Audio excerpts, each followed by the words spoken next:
Hello, welcome to Escrow Escapes. This is the real estate stories, market trends, and true tales from the front lines of closings. I am Matthew Halliday, Navy veteran and father of three girls, also a full time real estate agent. Let's get into it. Pens are down, lender's on the line, and the title officer says, "There's an easement crossing the backyard." Welcome to Escrow Escapes. I'm Matthew Halliday, and today we're walking through a closing that almost derailed. Let's break it down. Picture the scene.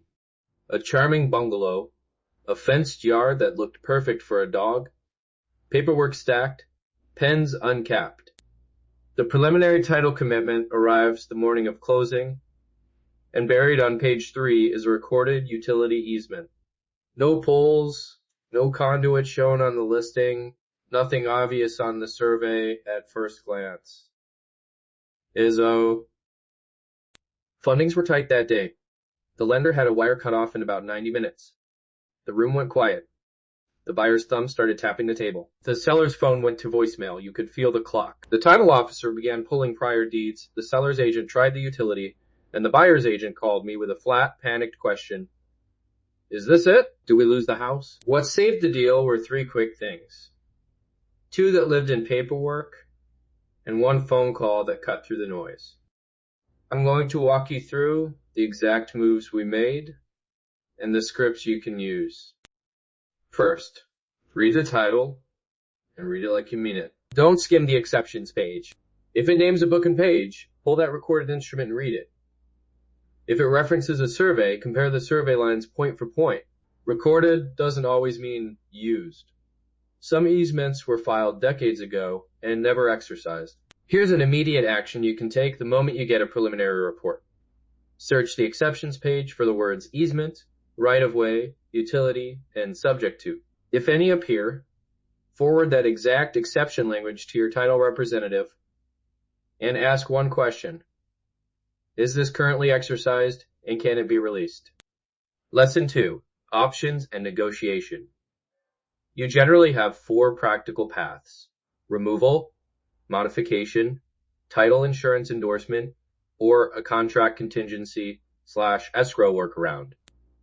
If the utility hasn't used the land, a release or quitclaim can be fast.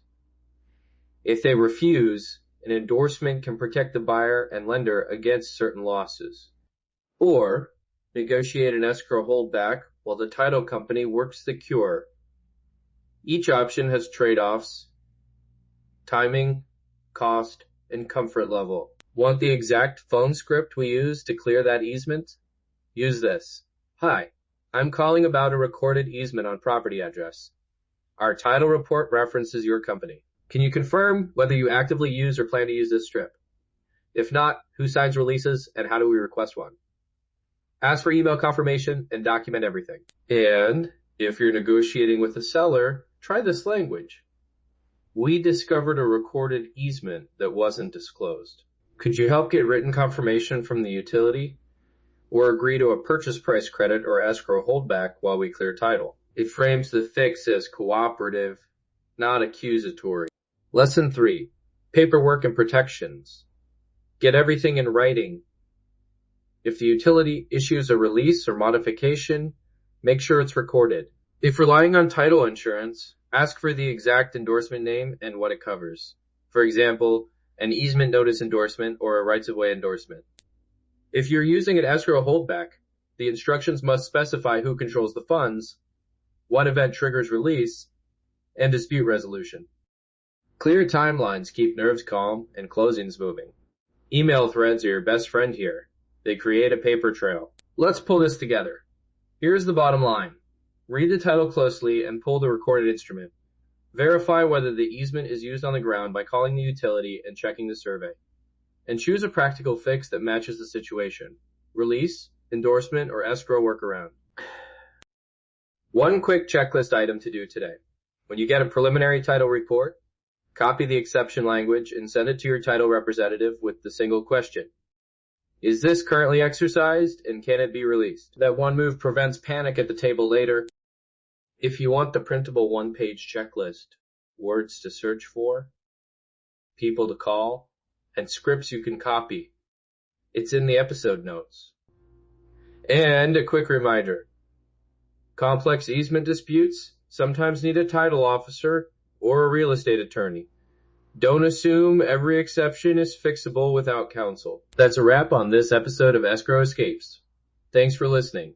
And remember, every deal has its bumps. It's how you navigate them that counts. If you found this useful, subscribe so you don't miss future episodes. Catch you next time. Thanks for listening to Escrow Escapes. For more real estate tips, market updates, and behind-the-scenes stories, subscribe wherever you get your podcasts. I am Matthew Halliday. We'll see you on the next closing. Thanks. Have a great day.